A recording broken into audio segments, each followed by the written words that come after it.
Okay, we're back at the Kinston dump, and so one of my clients or fans wanted to buy this bottle, and I spent hours searching for it at home, only to arrive here with the intention of digging another one because he wanted one so bad. But I apparently left this sitting right over there.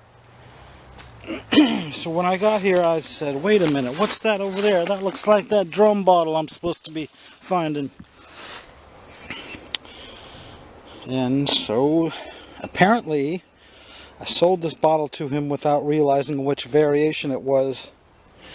So to make a long story short, I have accomplished my mission already without even putting a shovel in the ground, because the whole reason for coming out was to find this bottle right here. But of course I'm going to stay and dig some more. So this spot right here was pretty good, I think. I can't remember if that's where all the milk bottles came from or that hole over there that's already filled back in. But in any case, if you're digging a dump, you might as well just dig it systematically. Dig a hole every 3 feet and tunnel it 1.5 feet in each direction. So I think right here will be fine. Okay, the first bottle of the day is coming out. Oh no, it's broken. But it is something that would have been worth some money. It's the Mingies. Hey, we're the Mingies. For you older folks who know what that means. This is a Pepsi product from eastern North Carolina. It's spread all over the whole entire eastern half of the state. So this one has the Rocky Mount and Greenville, North Carolina.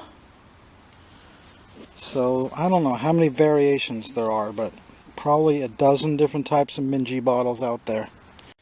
Okay, 15 minutes later, we're finally getting another bottle. Okay, that's interesting shape. But is it worth anything? Maybe $1, but we'll put that in the maybe pile. Okay, I just scraped my shovel blade across something that felt like an enamel pot, or it was something longer. I think I just scraped across a porcelain sign. Look at that. What else could it be? Oh yeah, that's gotta be a porcelain sign. I wish I had a GoPro strapped to my forehead for some of these things, because I know you want to see the entire process of it coming out. But you can see there's something showing up right here.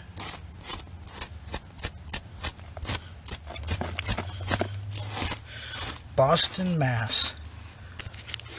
Okay, let's have another look at this. I wish I had my gloves for this, because I've got a lot of wiping to do.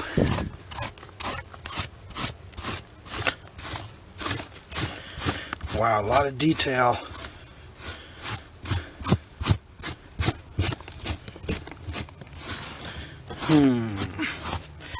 What is that? It's got a big chip of porcelain right in the middle, it looks like. Phos. Is that all it's going to be? What is it? What is phos?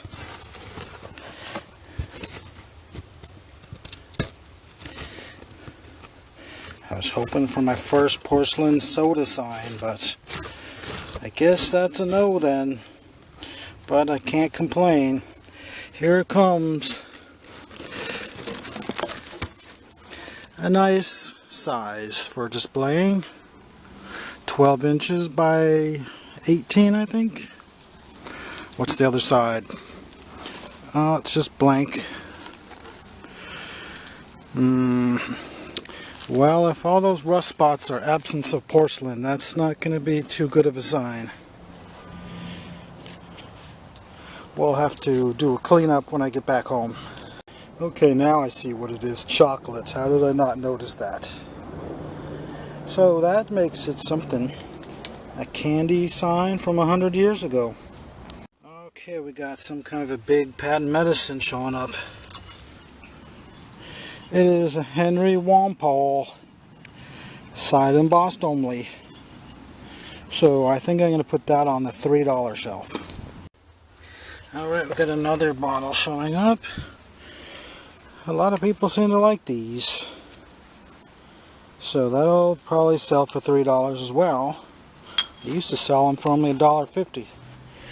We also just found the Capudine, or Capudine, however you pronounce it, a Raleigh patent medicine.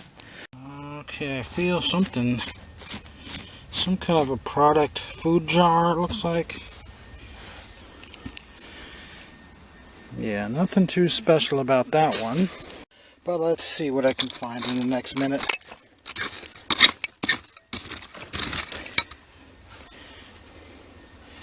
It has some interesting texture to it, so obviously it's got to be a perfume to be that small.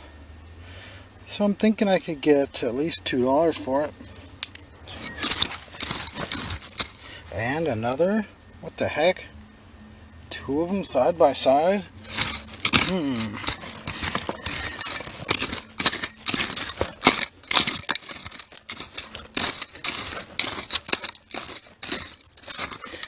That's something right there.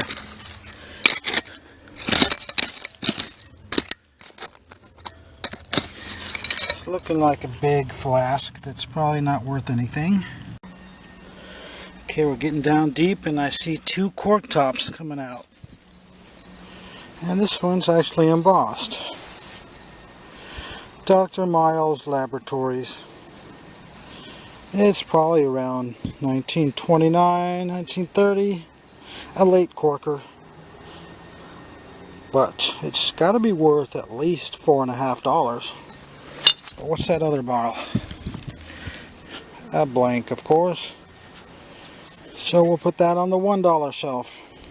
Okay, we got that worthless flask out, but what else have I been finding that might get $1 for it? Here, another bottle coming out. Another slick extract. Okay, we got a meat glass. What's a meat glass, you say? It means it had potted meat in it. And then, when you're finished consuming that, you can use this as a cheap glass. Oh, I found a mid-century historical flask. No, not 1840s. I'm talking 1940s. Is that a president's face right there? I don't know for sure who that is. But I don't like those.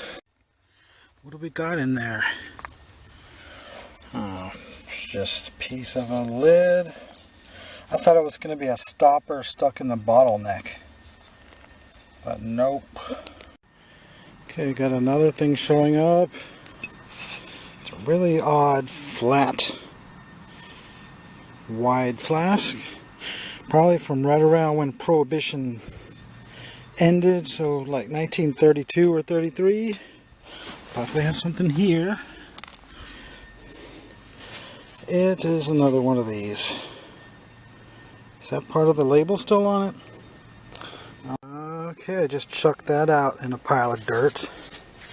Pretty sure it is a tobacco jar lid. Okay, patented July 16th, 1872. Something about New Jersey. I don't know this tobacco company name, do you? But all of them I've ever seen that were amber and that size and configuration were always for tobacco jars, so I'm pretty sure that's what it is. Hopefully we'll find the jar that matches it. Okay, we got a decent one showing up here. You know what that is, don't you? The 16-ounce square of death. Undertaker's Supply Company. Chicago, Illinois. They all are square and clear and have these 16-ounce measurement marks going up them. All the ones from the 30s and 40s anyway. Still, it could be worth $20. A lot of people seem to want these. Here we got this big cobalt blue. Does it say anything on it? It does.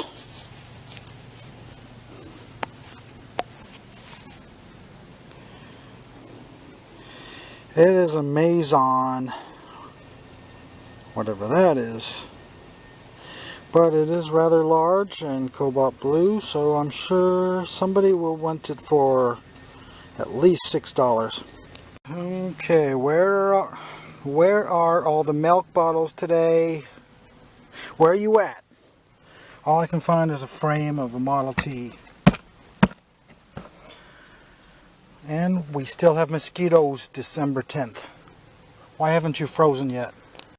Okay, a couple more slightly interesting things. We got this octagon shaped jar that will take a mason jar lid. Then we have the slick flask, but it is olive green. So that makes it a little bit good. There would have been a nice bottle, but it's got a lot of cracks and bruises in it. But I did find another similar, a really small, cute one. So that's definitely worth a few dollars, maybe even $4.50. Well, it would have been an embossed quart. I don't recognize it just from that shard, but whatever it was worth at least $25. Okay, a couple more that showed up with that style neck and that shape. What do you think that would have been? A Dr. Kilmer's Swamp Root. Then we got this odd squared off. I guess it would be considered vinegar. But then I just knocked something down. A soda. Finally a soda. Don't know what it says yet. But I'm thinking it could be the Selma one, but no, it is a new icy. Does it have a city on it? It does. Goldsboro. That's automatically worth some money right there. So many people collect Goldsboro stuff. So that's probably a $20 bottle right there. Alright, I found a pumpkin seed flask with a picture of a guy on it. It says Old Quaker. Facetious alert. I'm pretending to be a newbie. But technically that is a pumpkin seed shape. Has anybody ever seen somebody sell one of these? I've been trying to sell one of these for 30 years. I may have sold one, but I don't know for sure. How about a Wilbert's? Anybody named Wilbert out there that wants to buy this for $4? I don't think I've ever seen one of these before. Just says Wilbert's on both sides. So, to the right person, it's worth a few dollars anyway. Okay, just popped out a cork top Clorox. I haven't been finding these for many years, and then suddenly this is the second one that's shown up in a month. So, seems that it's a corker and you don't see a lot of those. It could be worth as much as $10 to somebody. Okay, I see something decent. It is the White House vinegar with the nice pour spout. With sort of an Art Deco design. And yes, it does say White House on the bottom. So that is probably about a $10 bottle. Okay, we got a few more for you. 250 milliliters. It's gotta be worth a couple bucks anyway. Then we got a Listerine corker in what is considered the large size for back then. We also found the tiny one. Is this a free sample size? Or a travel size? Did they give these away on the Titanic? Or, I mean, there can't be more than 2 doses in there. Then I just pulled this one out. What does it even say? Oh, Dr. Farney and Company, Hagerstown, Maryland. And it is a corker. Is that blown in a mold? I think it is. That's kind of what you would call a throwback. To find a 1912 bottle in a 1939 dump. Okay, we found some kind of a milk glass, maybe a cold cream jar. Generally, they're just straight-sided and worth nothing at all. But I've never seen one shaped like this. And it actually says Watkins on the bottom. So in 33 years of digging, I never found a Watkins cold cream. So I believe this is going to be worth $5. And again, no, it's not about the money, because God knows I only sell maybe 10% of the bottles. They are really hard to sell. If I was doing this for the money, that would be really stupid of me. I do it because I like bottles. I keep one of everything pretty much. Okay, we have a possible soda coming out. It is, oh my God, it's an embossed Dr. Pepper. It's from Athens, Georgia. Wow. That's exciting. Better put it in the water. I see a bruise already forming on it. I'll have to show it to you more when I get it back home. That other green soda that I was showing you developed bruises on it during that 30 seconds that I had it out of the hole. So, I'm not trying to ruin any more sodas. I don't know how they get bruised that quickly. They did. Okay, we got ourselves the straight razor. I don't know if it's worth anything in this condition though. It's missing the actual blade. Somehow it had a blade attached, which usually it's all just one piece. So, I don't know, I'll bring it home just in case it's worth a couple dollars to somebody. Okay, what do we got here? It feels like a milk bottle. Is it? No, it's not. But what's that? Could that be the base of a milk bottle?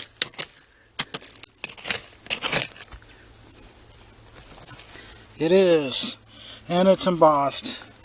Alright, finally we got a milk bottle at the very end of the day. Okay, it is a Wade's Dairy Grade A, Kinston, North Carolina. Looks to be in good shape, so we'll put that in the water.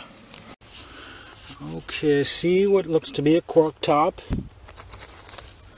It's an 8-ounce Drugstore with a cork top with that kind of configuration. That's actually kind of unusual. Definitely worth bringing home. Good slick right there. And then we found another one of these potted meat glasses, or sometimes they had cheese in them. Okay, while I got the camera on, let's see if I can actually hook onto something.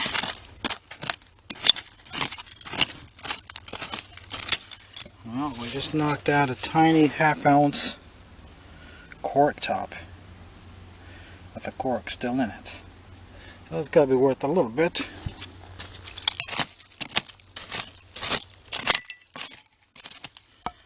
Okay, we got a piece of uranium glass, depression glass.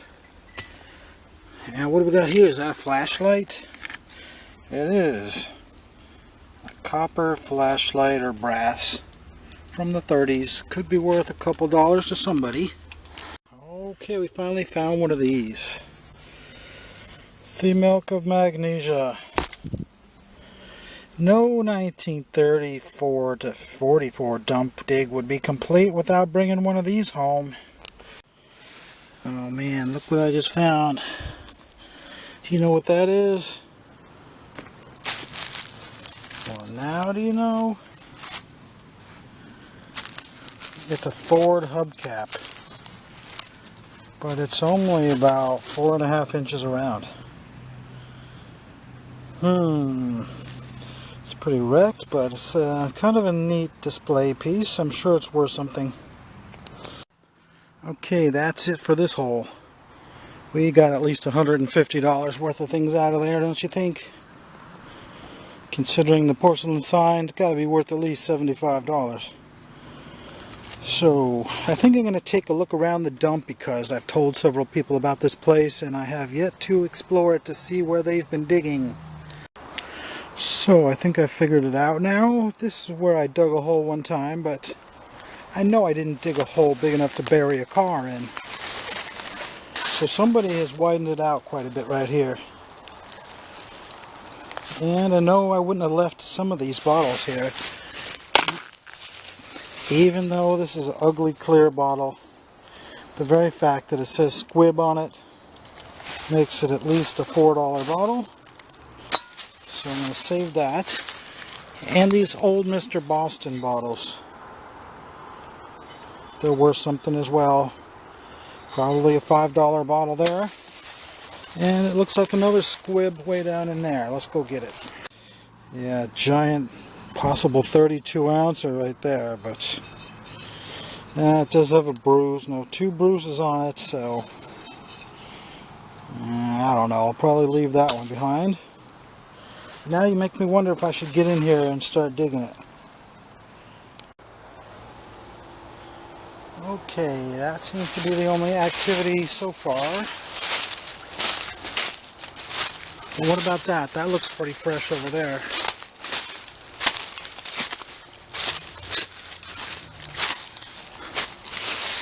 Yeah, this is where I first started out. Next to this giant fallen tree over here. Dug a lot along this bank. But did I dig there?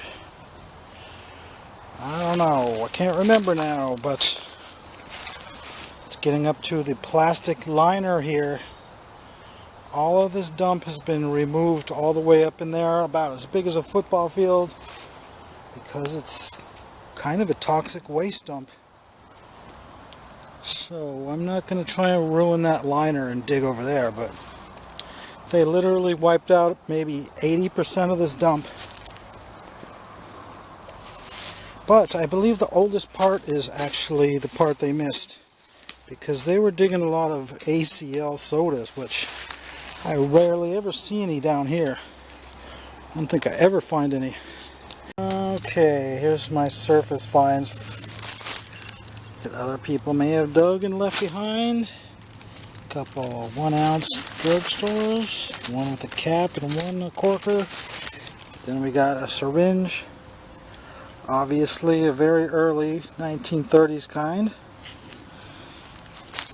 And of course those two. Okay, time for the wrap up. Even though this was dug on a previous dig, it was forgotten, and it actually is a very important bottle. It's going to be owned by a Rockstar very shortly.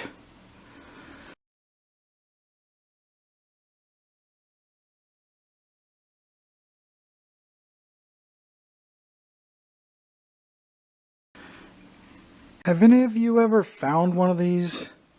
Or even the flask that says you can't beat it and has the drum design? Because I can't ever find them anywhere except Kinston, North Carolina. Could it possibly be from that town? Seems unlikely, but I'd like to hear your comments on whether you've ever seen these before, because I searched on Google and eBay, former auctions, and nothing showed up at all.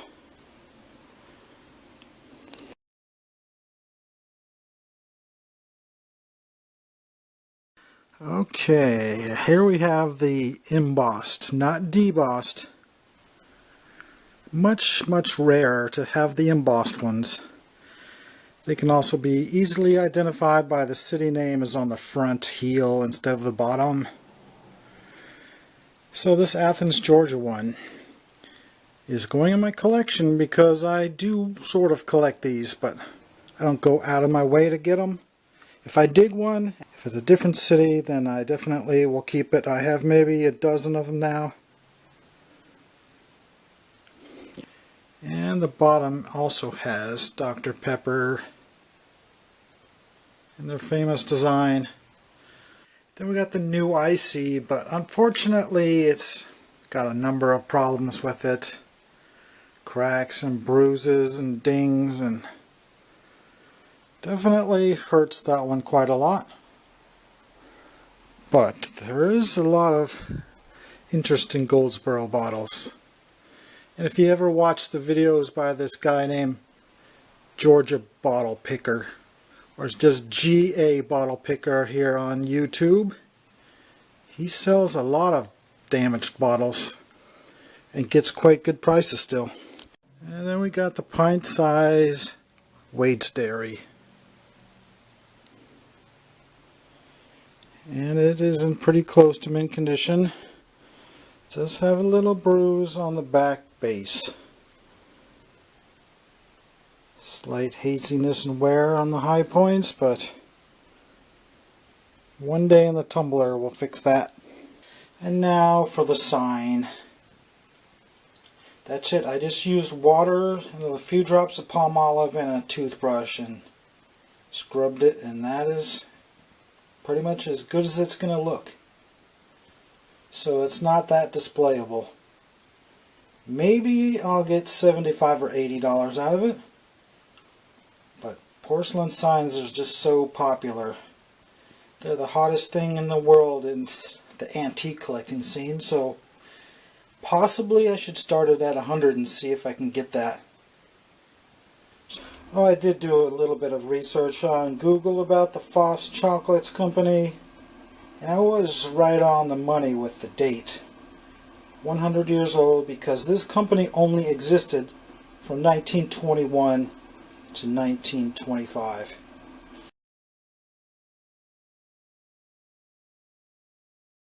So until next week.